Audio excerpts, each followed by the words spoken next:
Hi, Banji. Hi, Steph. Nice to see you. Excellent. So we're here today to talk about the Time to Talk Day, which is run every year by Mind and Rethink Mental Illness, which focuses on the importance of conversations around wellbeing and mental health. And I wanted to ask you a few questions about it, if that's all right. That's fine. Thank you, Steph. So the first one is, why is it important to talk about mental health and wellbeing in the workplace?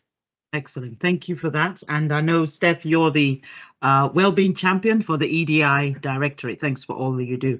And may I put a shout out and call out to colleagues? That's a great community of colleagues to join, and of course ensuring good practice across the university.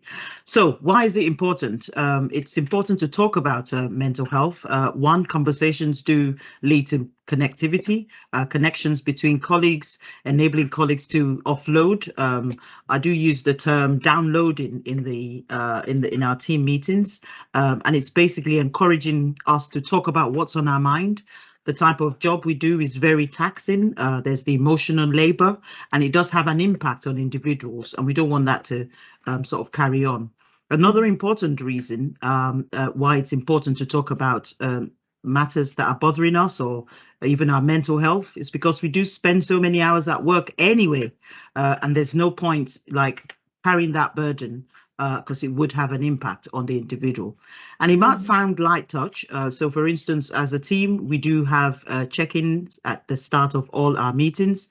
And we also have what's called an energy thermometer. Yes, a thermometer that has numbers. And we're encouraging each other to sort of like plug onto the chart how you're feeling. Not just at the start of the week, middle of the week, and towards the end of the week. And I am able to sort of have a sense of how colleagues are feeling, even without us having meetings.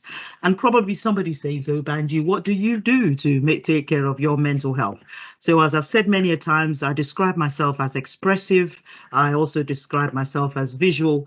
And many a times when I'm feeling the, as my team members would say, have you got your carrots today? And for those who don't know, just crunching the carrots does help.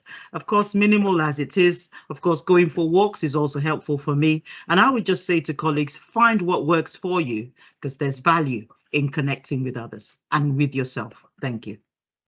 Brilliant. That's great, Banji. I was going to ask you some more questions, but you answered them already. So Oh, thank you so much. It's nice speaking with you.